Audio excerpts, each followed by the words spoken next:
Welcome back to the Budget Gamer channel, where we bring you critical and in-depth reviews of just about every indie game we can get our hands on, and today we're going to be taking a look at Restless Night for the Nintendo Switch. And I just want to start off the review by saying, if you're not a fan of classic Atari-era gaming, and I mean graphics, gameplay, simplicity, mechanics, if that style is not for you, that might already be enough information for you to decide if Restless Night is going to be the type of game you would enjoy.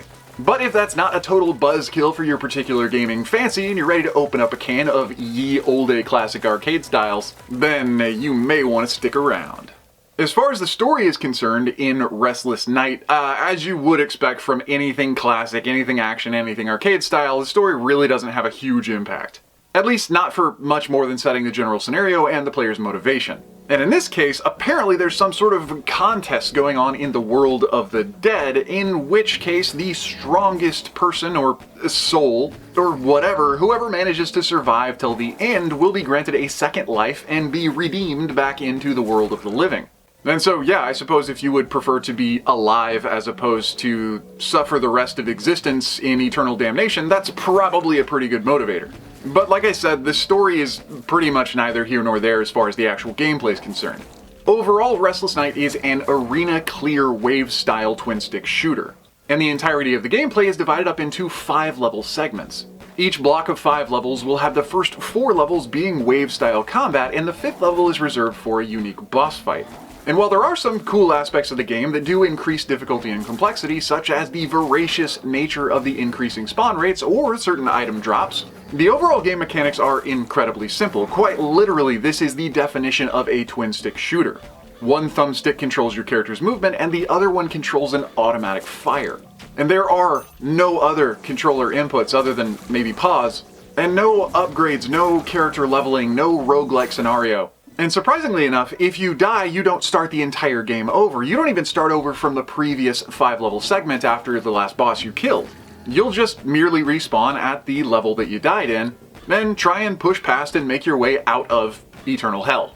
Now, I did mention before the mechanic of the item drops. Obviously, you expect the spawn rate of enemies to increase as you get further into the game, because that's one of the only ways that wave-style combat really gets more difficult. But while you may not even see a single random item drop in the first few entire levels of gameplay, the further you make it into the waves and the more mobs you manage to kill, the more likely you are to find item drops, whether that is to refill your health, to give you new weapon styles, to increase your speed, to give you a shield, or you may just encounter the ever-popular screen clear grenade. But as you make your way through each of the game's levels, you'll really want to keep your eyes on 3 different pieces of information displayed on the screen. At the top left, obviously, is your character's health, which is imperative to staying alive. Which, honestly, is kind of funny because you're already dead. But at the bottom corners of the screen is your wave counter and also your enemy counter. At the bottom right is how many enemies you need to slaughter in order to push the next wave forward, and at the bottom left is how many waves you have to go until you can get into the next level.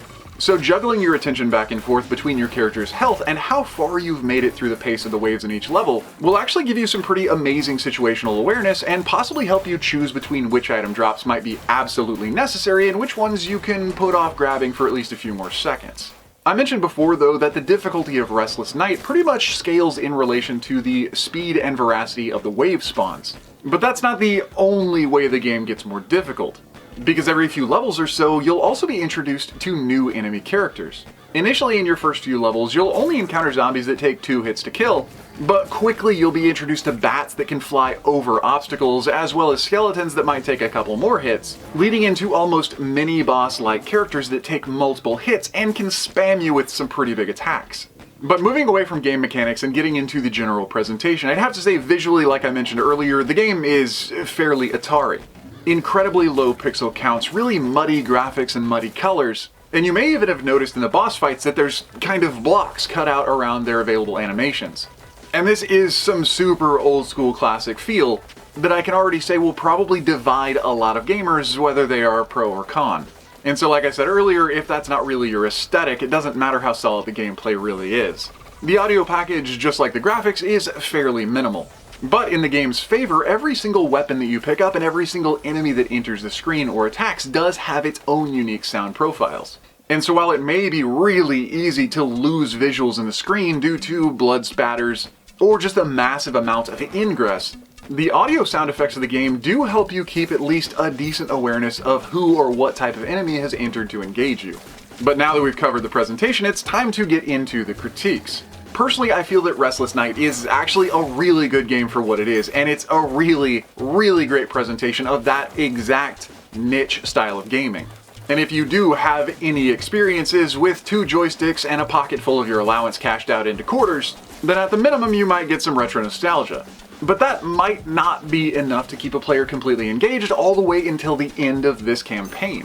Restless Night relies on that simple to grasp, hard to master mechanic of gameplay, but it's not exactly well represented, or at least it's not true to form because of a couple of specific considerations. As you get into the game, the pace is incredibly slow, which actually makes it very attainable no matter how much experience you have with twin-stick shooters or wave-style combat. But as I mentioned earlier in the review, the more enemies you kill, the more drops you get, and the more drops you get, the more OP you become. And the more OP you become, the more enemies you can kill, and so on and so forth, into a giant positive feedback loop.